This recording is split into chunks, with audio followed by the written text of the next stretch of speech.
एक पर्वत श्रृंखला, और पर्वत श्रृंखला का नाम है प्यारे साथियों आबू, और ओझा जी इनका होता है। तो गौरी शंकर हीराचंद ओझा जी, इन्होंने कहा कि विदेशी दो जातियां शक और सीथियन, इनकी ही संतान कौन है।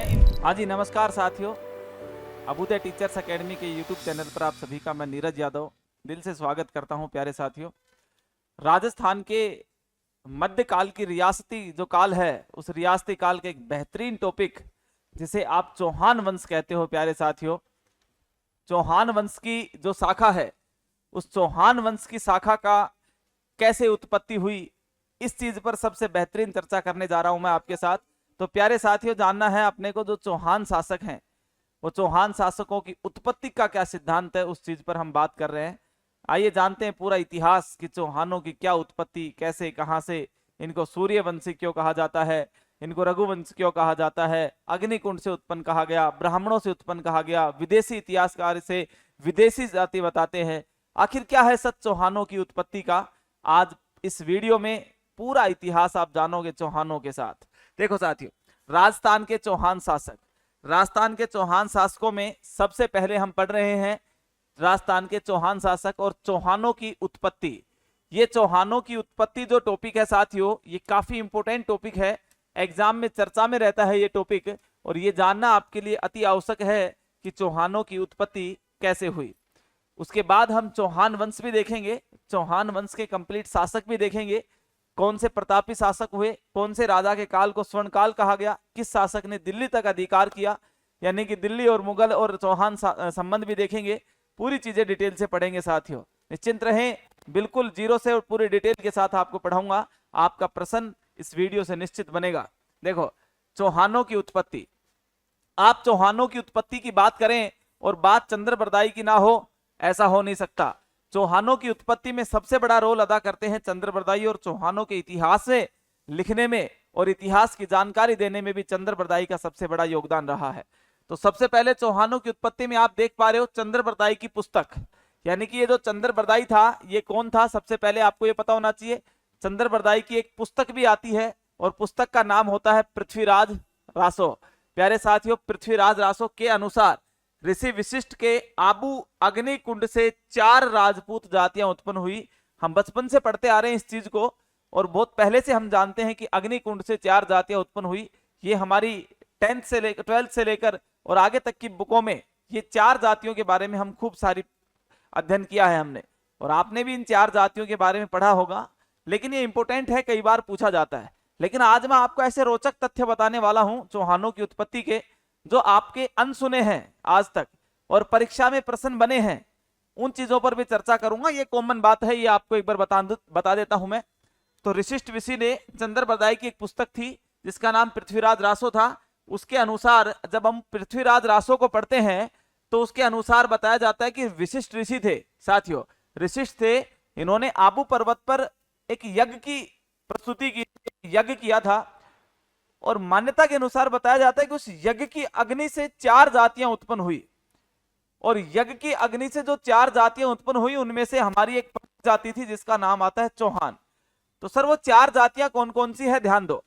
ये जैसे एक पर्वत श्रृंखला, और पर्वत श्रृंखला का नाम है प्यारे साथियों आबू।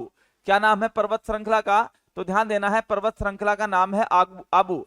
और इस आबू पर्वत पर प्यारे साथियों एक यज्ञ किया जा रहा है, यज्ञ किया जा रहा है, और यज्ञ करने वाले व्यक्ति हैं वशिष्ठ ऋषि। प्यारे साथियों, वशिष्ठ ऋषि ने यहाँ पर यज्ञ किया, और इस यज्ञ की जो ये अग्नि है, प्यारे साथियों, यज्ञ की जो ये अग्नि है, इस अग्नि से हमें 4 जातियां उत्पन्न हुई। प्यारे साथियों, 4 जातियां, तो 4 जातियां जो है उत्पन्न हुई। अब वो 4 जातियां कौन कौन सी हैं वो आपको जानना बहुत जरूरी है, क्योंकि 4 जातियों में ही चौहानों की उत्पत्ति के बारे में आपको तथ्य छुपा हुआ है, तथ्य निकल कर आएगा। तो 4 जातियां कौन सी हैं, आइए सबसे पहले इनको देखते हैं। तो कर्म भी कई बार पूछ लिया जाता है। प्रतिहार सबसे पहले, तो कौन से साथियों, प्रतिहार, क्योंकि यहां पर सबसे पहली जाति आई थी प्रतिहार। आप गुजर प्रतिहार वंश पढ़ोगे, काफी अच्छा वंश है, उसके बारे में अध्ययन करोगे तो ये प्रतिहार आएंगे साथियों। प्रतिहार के बाद परमार आते हैं प्यारे साथियों, परमार, कौन आते हैं, परमार। और परमार के बाद मैं एक वंश लिख रहा हूं चालुक्य। आप मुझे बताओ कि चालुक्य को दूसरा क्या कहते हैं साथियों, चालुक्य, कौन सा वंश आएगा, चालुक्य। प्यारे साथियों, चालुक्यों को ही हम क्या कह सकते हैं? चालुक्य गुजरात के तरफ सबसे ज्यादा वंश था चालुक्य, और चालुक्यों को ही हम सोलंकी कह सकते हैं प्यारे साथियों। क्या कह सकते हैं? सोलंकी कह सकते हैं। तो चालुक्य शाखा को ही क्या उनसी शाखा कहते थे? सोलंकी। तो पहला प्रतिहार, दूसरी जाति परमार, तीसरी जाति चालुक्य या सोलंकी, और चौथी जो जाति यहां पर उल्लेख मिलता है उस चौथी जाति का नाम है चौहान। क्या नाम है साथियों? चौहान। चौहान यहां पर ये चौथी जाति होती है, और इस चौथी जाति की उत्पत्ति भी अग्नि से मानी गई है। अग्नि से मानी गई है प्यारे साथियों। ये अग्नि का मत देने वाले व्यक्ति हैं चंद्रबरदाई, और चंद्रबरदाई ने अपनी प्रसिद्ध पुस्तक पृथ्वीराज रासों में इस बात का प्रमाणिक उल्लेख किया है कि चौहानों की उत्पत्ति अग्निकुंड से मानी गई है। कई बार परीक्षा थोड़ा सा टफ प्रश्न बनाने के लिए इनका क्रम पूछ लेती है, या निम्न में से कौन सी जाति है जो अग्निकुंड से उत्पन्न हुई है, या निम्न में से कौन सी जाति है जो अग्निकुंड से उत्पन्न नहीं हुई है। इस प्रकार का प्रश्न आपको बन सकता है। कॉमन जानकारी थी, शायद आपको पता होगा पहले भी, लेकिन आगे बढ़ते हैं चौहानों की उत्पत्ति में। देखो आगे की बात करें तो यहां पे लिख रखा है प्यारे साथियों, बड़ा इंपॉर्टेंट स्टार प्रश्न है, और स्टार प्रश्न में आपको पता होना चाहिए कि चौहानों की उत्पत्ति में चौहानों को सूर्यवंशी का सिद्धांत देने वाले कौन कौन से इतिहासकार हैं या कौन कौन से ग्रंथ हैं। तो सूर्यवंशी साथियों, चौहानों को सूर्यवंशी बताने वाले हमारे कौन से ग्रंथ हैं, कौन से साहित्य हैं? या मैं सीधा प्रश्न अगर आपसे करूं तो चौहानों की उत्पत्ति में जो सूर्यवंश यहां पर लिख रखा है, सूर्यवंशी का सिद्धांत का उल्लेख हमें कहां मिलता है? तो ऐसा प्रश्न आपके लिए लेवल का प्रश्न बनेगा, और ये चीजें जानना आपके लिए अति आवश्यक है। चौहान राजवंश पढ़ने से पहले आपको चौहानों की उत्पत्ति के बारे में जानना बड़ा जरूरी है, क्योंकि कई बार एग्जामिनर क्या होता है कि वो राजवंश से प्रश्न ना बनाकर उसके उत्पत्ति के सिद्धांत से काफी अच्छा प्रश्न बना देता है, और वो अच्छा प्रश्न लेवल का प्रश्न बना देता है। कई बार हम क्लासरूम में या जैसे भी ऊपर से पढ़ लेते हैं कि एक बार अग्निकुंड का सिद्धांत पढ़ लिया, कर्नल जेम्स टोड के अनुसार विदेशी सिद्धांत पढ़ लिया, लेकिन कई बार हम थोड़ा सा डिप्थ में ना जाकर इन चीजों को नहीं पढ़ते हैं और एग्जामिनर वहां से प्रश्न बना देता है।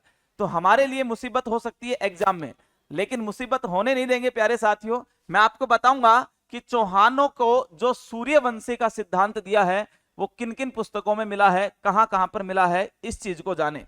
तो सबसे पहले अगर सूर्यवंश के देखें तो एक पुस्तक आती है जिसका नाम होता है पृथ्वीराज विजय। एक एक पॉइंट देख लेना साथियों। पृथ्वीराज और पृथ्वीराज विजय। तो पृथ्वीराज विजय जो पुस्तक है ये हमें बताती है कि चौहानों की उत्पत्ति कहां से हुई है प्यारे साथियों, यहां से सूर्यवंश से हुई है। हमीर महाकाव्य दूसरी पुस्तक का नाम है हमीर महाकाव्य। हमीर महाकाव्य, और हमीर महाकाव्य पुस्तक में भी हमें चौहानों को सूर्यवंशी के बारे में बताया है। हमीर रासो पुस्तक जो आती है उस हमीर रासो पुस्तक में भी चौहानों को सूर्यवंशी होने की संज्ञा दी है प्यारे साथियों। विग्रहराज चतुर्थ का अजमेर का शिलालेख जो है उसमें भी प्यारे साथियों देखो ध्यान से, विग्रहराज चतुर्थ, विग्रहराज और विग्रहराज कौन से चतुर्थ का जो अजमेर शिलालेख है, अजमेर का शिलालेख जो है, शिलालेख, उस शिलालेख में भी चौहानों को सूर्यवंशी दर्शाया है साथियों। तो ये भी बड़ा इंपॉर्टेंट, चौहानों का एक शासक विग्रहराज, ये भी काफी इंपॉर्टेंट हो जाता है आपके लिए। और गौरी शंकर हीराचंद ओझा के अनुसार भी एक इतिहासकार आते हैं प्यारे साथियों, यहां पर लिख देता हूं, मैं सीधा लिख देता हूं GH ओझा, GH ओझा। और GH ओझा को समझाएं तो गौरी शंकर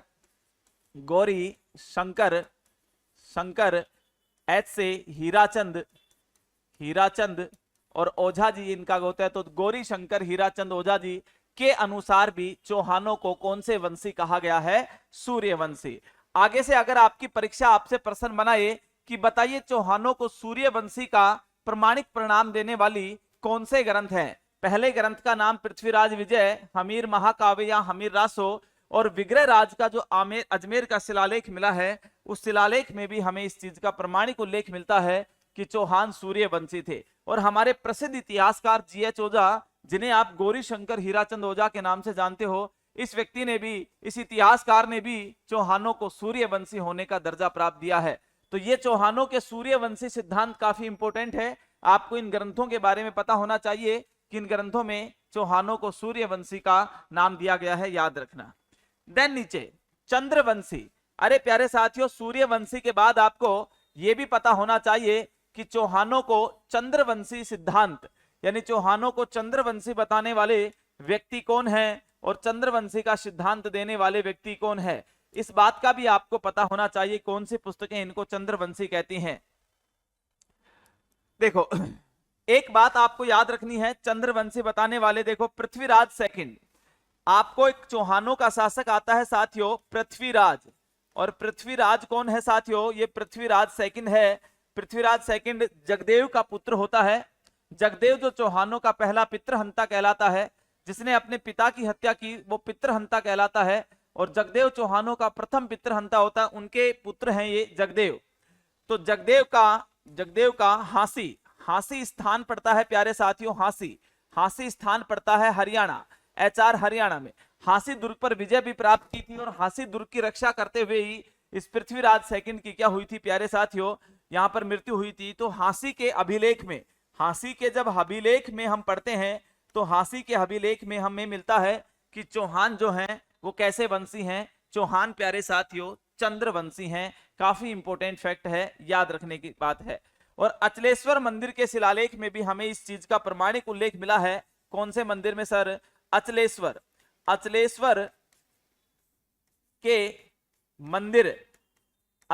के मंदिर के शिलालेख में। तो अचलेश्वर के मंदिर का जो शिलालेख है उस शिलालेख में भी हमें चौहानों का जो प्रमाण मिला है वो कैसा वंशी मिला है प्यारे साथियों, चंद्रवंशी होने का मिला है। तो ये दोनों ही फैक्ट आपके लिए बड़े इंपॉर्टेंट हैं एग्जाम पॉइंट ऑफ व्यू से, कि चौहानों को सूर्यवंशी और चंद्रवंशी का सिद्धांत देने वाली ग्रंथ या पुस्तकें कौन सी हैं। आशा करता हूं कि आपको ये दोनों समझ में आई होंगी, और नहीं आई हो तो साथियों दोबारा से देखें कि एक बार कि सूर्यवंशी कहने वाले पृथ्वीराज विजय, हमीर महाकाव्य, हमीर रासो, विग्रह राज चतुर्थ का अजमेर शिलालेख और जीएच ओझा जी का इसमें योगदान रहा है। उसके बाद चौहानों को चंद्रवंशी का सिद्धांत देने वाले पृथ्वीराज सेकंड का हांसी स्थान हरियाणा में पड़ता है और उसका अभिलेख में इसका उल्लेख मिलता है। और अचलेश्वर के मंदिर के शिलालेख में भी इस चीज का प्रमाणिक उल्लेख मिलता है कि चौहान चंद्रवंशी थे। तो यहां तक की बात क्लियर है। तो आगे देखते हैं, आगे चौहानों की उत्पत्ति में क्या हमें पूछना चाह रहा है। साथियों इंपॉर्टेंट है, कई बार परीक्षा बनाती है प्रश्न कि ब्राह्मणों का सिद्धांत, यानी चौहानों को ब्राह्मणों की जाति से उत्पन्न करने वाले या उत्पन्न बताने वाले कौन से हमारे लेख हैं, और तो इनके बारे में भी आपको जानना काफी आवश्यक है। तो प्यारे साथियों ब्राह्मणों का सिद्धांत देने वाले सबसे पहले लेख की बात बताऊं तो बिजोलिया का अभिलेख। साथियों बड़ा इंपॉर्टेंट है ये, ब्राह्मणों का अभिलेख देने वाले जो हैं वो बिजोलिया। आप बिजोलिया और बिजोलिया का अभिलेख जो है उसको नहीं भूल सकते इस चीज में, अभिलेख। तो बिजोलिया का अभिलेख में हमें प्रमाणिक उल्लेख मिला कि चौहान जो है ब्राह्मण वंश से, ब्राह्मण कुल की संतान है, यानी ब्राह्मणों से उत्पन्न है।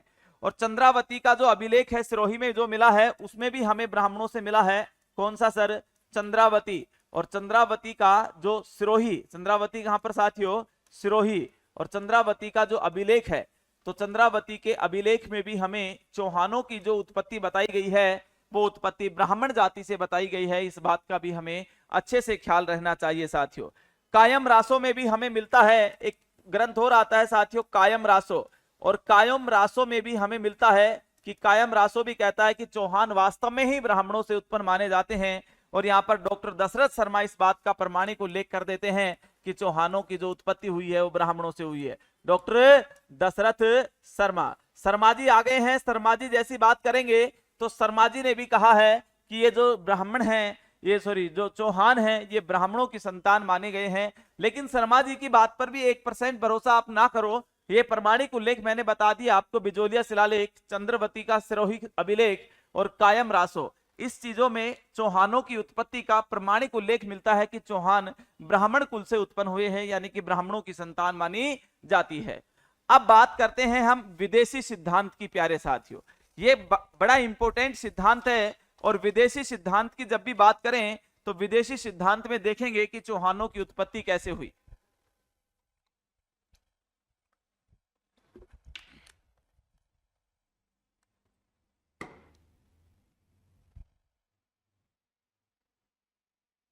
देखो अब विदेशी सिद्धांत को पढ़ने के लिए हमें चौहानों की उत्पत्ति में देखना पड़ेगा कि चौहानों को विदेशी बताने वाले शासक कौन हैं या विदेशी बताने वाले ग्रंथ कौन से हैं।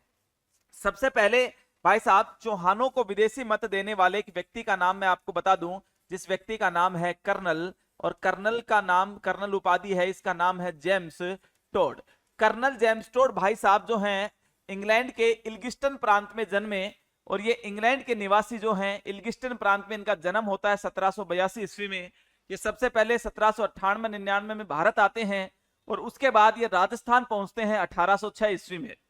तो कर्नल जेम्स टोड जो हैं, इन कर्नल जेम्स टोड ने एक चौहानों की उत्पत्ति के बारे में अपना मत दिया है, और कर्नल जेम्स टोड कहते हैं ये तो भाई साहब कैसे हैं साथियों, ये तो विदेशी हैं। विदेशियों की दो जातियां आती हैं, एक जाति का नाम होता है शक और एक जाति का नाम होता है सीथियन। क्या होता है? सीथियन। तो शक और सीथियन जाति से ये उत्पन्न संतान जो बताते हैं कर्नल जेम्स टोड, वो संतान होती है चौहान। ऐसा मत देने वाले व्यक्ति हमारे कौन से हैं? Colonel James Tod. इन्होंने कहा कि विदेशी दो जातियां शक और सीथियन, इनकी ही संतान कौन है? इनकी ही संतान है चौहान, अर्थात विदेशियों से उत्पन्न बताते हैं ये। विलियम कुर्ग दूसरे इतिहासकार आते हैं हमारे, विलियम कुर्ग साथियों, विलियम कुर्ग जी जो हैं वो कुर्ग भी हमारे यहाँ पर विदेशी की संतान बताते हैं, विदेशियों के उत्पत्ति बताते हैं साथियों। और विलियम स्मिथ, विलियम कुर्ग कर लो इसे, विलियम कुर्ग और विलियम स्मिथ साथियों, विलियम स्मिथ। तो विलियम स्मिथ भी इन चौहानों को विदेशी के रूप में देखते हैं। तो ये सारे विदेशी जो इतिहासकार हैं हमारे, जब इनसे पूछा गया कि चौहान कहां से आए, इन्होंने कहा कि चौहान भारतीयों की देन नहीं है, ये विदेशी संतान है, विदेशी लोग हैं और यहां पर आकर ये राजपूत कहलाए। ऐसे प्रमाणिक मत देने वाले कुछ हमारे तीन प्रमुख इतिहासकार, कर्नल जेम्स टोड, विलियम कुर्क और विलियम स्मिथ, इनके नाम के आपको जरूर याद रखने हैं। ये काम भी आपको याद रखने हैं कि इनके काफी अच्छे नाम हैं साथियों। क्लियर यहां से? चलो आगे देखते हैं। इंद्र के वंशज, क्या फैक्ट है प्यारे साथियों, बहुत प्यारा फैक्ट है। ये नया फैक्ट होगा शायद आपके लिए, अगर आप इसे जानने की इच्छा रखते हो तो काफी इंपॉर्टेंट फैक्ट होता है इंद्र के वंशज। चौहानों के इंद्र के वंशज बताने वाले का प्रमाणिक उल्लेख कहां मिलता है? काफी नया फैक्ट लगता है आपके लिए ये इंद्र के वंशज साथियों। तो बता दें क्या कि चौहानों को इंद्र के वंशज किसने कहा है? चलो, रायपाल के सेवड़ी, देखो ध्यान से, मैं यहां पर लिख देता हूं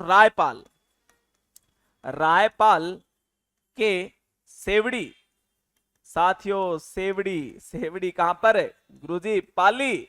सेवड़ी का नाम सुनते ही कहां पर है? पाली। सेवड़ी पाली के अभिलेख में, सेवड़ी पाली के अभिलेख में चौहानों को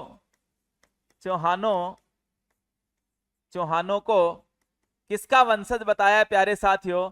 चौहानों को इंद्र के वंशज के रूप में देखा जाता है। मैं कह रहा हूं फिर से, आपके लिए नई चीज होगी, लेकिन ये परीक्षा के लिए नई चीज नहीं है प्यारे साथियों। ये परीक्षा यहां से प्रश्न बनाएगी कि बताइए चौहानों के इंद्र के वंशज के रूप में किस अभिलेख में साक्ष्य प्राप्त हुए हैं।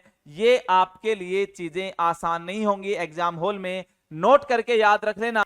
रायपाल के सेवड़ी पाली अभिलेख में चौहानों को इंद्र के वंशज के रूप में देखा जाता है। काफी अच्छा ये चीज थी, याद रखना इंपॉर्टेंट है। नेक्स्ट चलो, बिजोलिया अभिलेख 1170 ईस्वी। क्या बात है साथियों, इस चीज को जानना आपके लिए बेहद जरूरी है कि जो बिजोलिया अभिलेख है वो कहां कब प्राप्त हुआ है? 1170।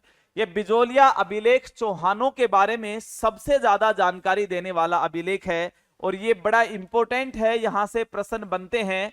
आइए समझते हैं बिजोलिया शिलालेख के बारे में पूरी घटना का मतलब सारे पॉइंट यहां से छुएंगे। सबसे पहले इसका प्राप्ति स्थान आपको पता होना चाहिए। देखिए साथियों, पार्श्वनाथ मंदिर, बिजोलिया अभिलेख 1170 में हो गया, तो इसका प्राप्ति स्थान जो है वो प्राप्ति स्थान कहां पर है बिजोलिया का? तो बिजोलिया अभिलेख का जो प्राप्ति स्थान है वो पार्श्वनाथ मंदिर। कौन सा मंदिर प्यारे साथियों? एक मंदिर बताया जाता है, और मंदिर कौन सा है? ये मंदिर है साथियों पार्श्वनाथ। और पार्श्वनाथ मंदिर गुरुजी कहां पर है? ये तो भीलवाड़ा में है। कहां पर है? भीलवाड़ा में। तो बिजोलिया का जो अभिलेख है वो पार्श्वनाथ मंदिर भीलवाड़ा से प्राप्त हुआ है। इसकी रचना गुणभद्र ने की है प्यारे साथियों, ये भी याद रखना है। इसकी जो रचना की है वो रचना किसने की है? वो रचना करने वाले व्यक्ति हैं गुणभद्र। कौन है? गुणभद्र ने इस अभिलेख की क्या की है प्यारे साथियों? रचना की है। इसके लेखक कौन है? लेखक केशव हैं प्यारे साथियों। इस अभिलेख के जो लेखक माने जाते हैं वो लेखक कौन माने जाते हैं? उस लेखक का नाम आता है केशव। क्या नाम आता है प्यारे साथियों? केशव। लेकिन आपको पता होना चाहिए उत्कीर्ण किसने करवाया? तो ये अभिलेख उत्कीर्ण करवाने वाले व्यक्ति थे उत्कीर्ण, और उत्कीर्ण करवाने वाले व्यक्ति थे गोविंद। कौन थे प्यारे साथियों? गोविंद। गोविंद द्वारा इस अभिलेख की क्या करवाई गई? उत्कीर्ण करवाया गया गोविंद द्वारा। इस अभिलेख को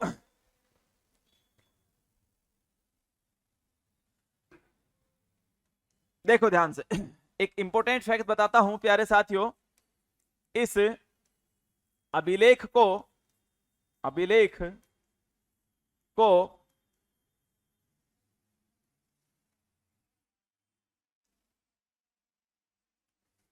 इस अभिलेख को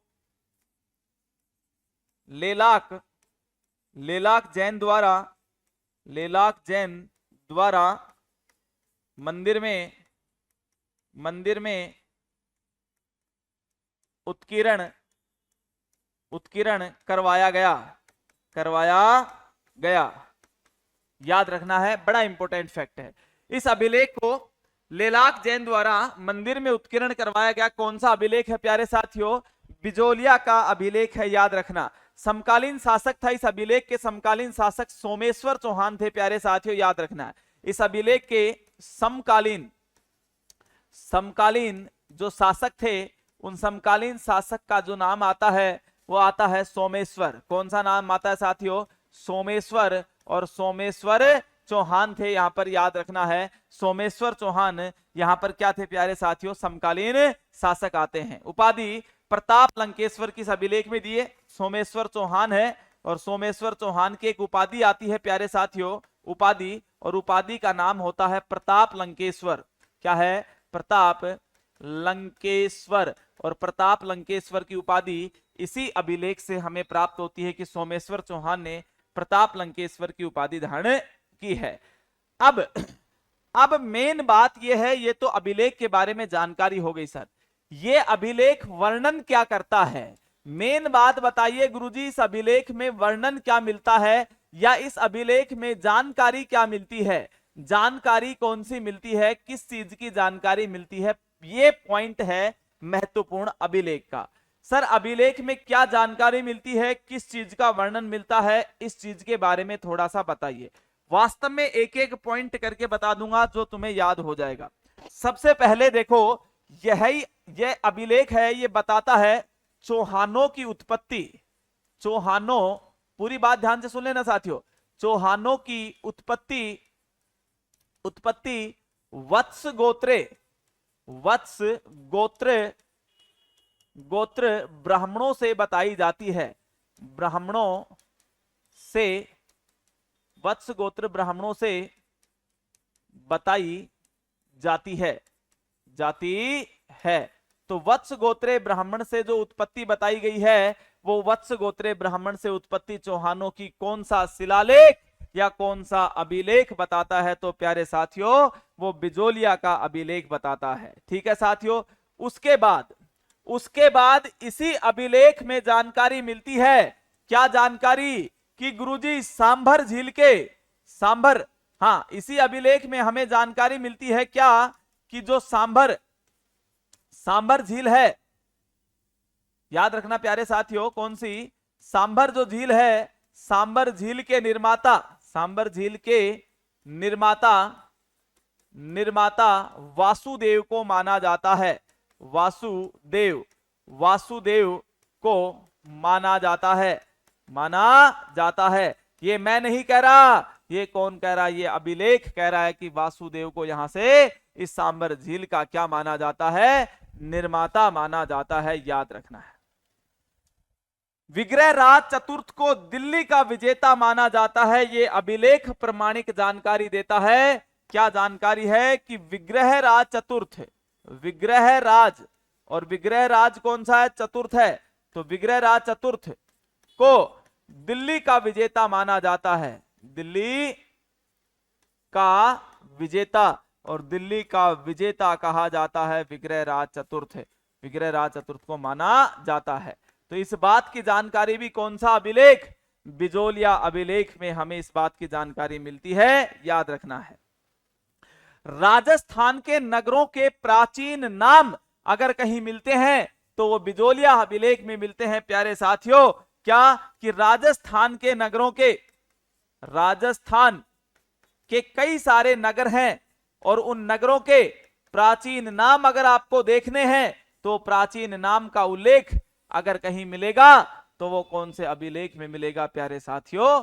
बिजोलिया के अभिलेख में। बता दूं क्या? ये मैं बता देता हूं कि आपको कौन कौन से नगर को क्या क्या कहा जाता है। देखो मैं आपको यहां पर पूरी डिटेल से बता देता हूं।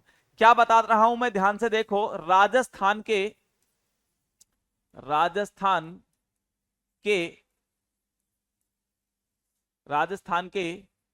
प्राचीन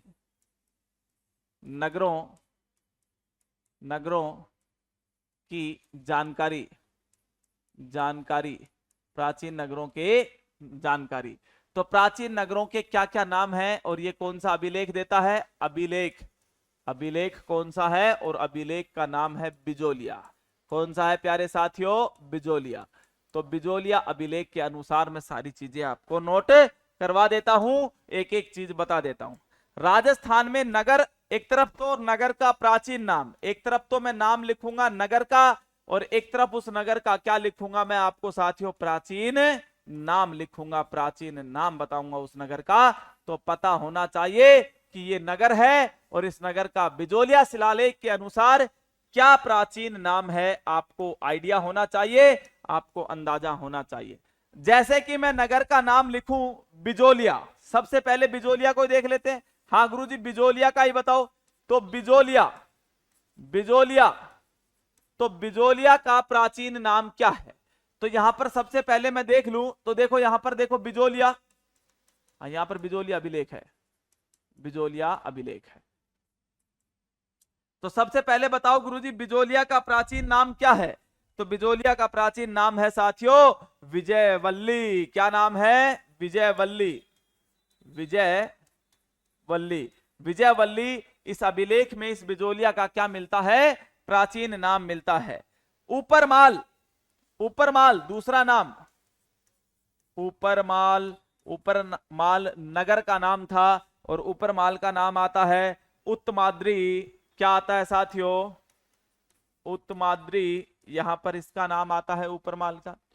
और देखते हैं साथियों नागौर का, और नागौर का आपको पता है अही छत्रपुर, नागौर, और नागौर का प्राचीन नाम आता है अही छत्रपुर।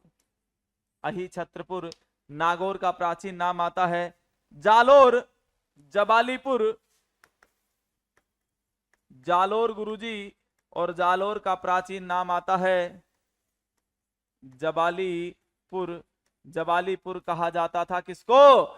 जालोर को कहा जाता था जबालीपुर। भीनमाल को गुरुजी श्रीमाल कहा जाता था। किसको? भीनमाल, और भीनमाल को कहा जाता था क्या? श्रीमाल कहा जाता था भीनमाल को। और भी खूब सारे देखो साथियों यहां पर नगर हैं। जैसे सांभर को साकंबरी कहा जाता था, जैसे हम लिख सकते हैं सांभर, और सांभर को कहा जाएगा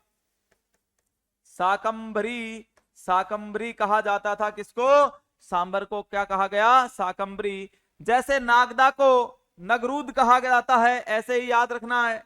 मैं यहां पर लिख देता हूं नागदा, सीधा लिख देता हूं साथियों नागदा, और नागदा को नगरूद कहा गया, नगरूद कहा जाता है। तो ये कुछ नाम है नगरों के, और इन नगरों के क्या है ये प्राचीन नाम। जैसे दिल्ली को दिल्ली का कहा गया, तो हाँ दिल्ली और याद रख लो, एक दिल्ली ले लो, दिल्ली, और दिल्ली को इस शिलालेख में ढिली का कहा जाता है। तो ये कुछ प्राचीन नाम और इन नगरों के प्राचीन नाम है प्यारे साथियों, इनका उल्लेख करता है। और इनका उल्लेख कौन सा शिलालेख, अभिलेख बिजोलिया का अभिलेख करता है। ये चौहानों की उत्पत्ति के बारे में आपको प्रमाणिक मत है प्यारे साथियों, जो पता होना चाहिए आपको। आशा करता हूं कि ये चीजें आपको समझ में आई होंगी, कोई नई चीज सीखी होगी आपने। ऐसे ही वीडियो के साथ मैं मिलता रहूंगा आपसे बार बार इसी चैनल पर। बने रहें, रोचक तथ्य और महत्वपूर्ण जानकारी, डीपली जानकारी के साथ मैं आपके साथ रहूंगा। आपका साथी नीरज यादव। जय हिंद।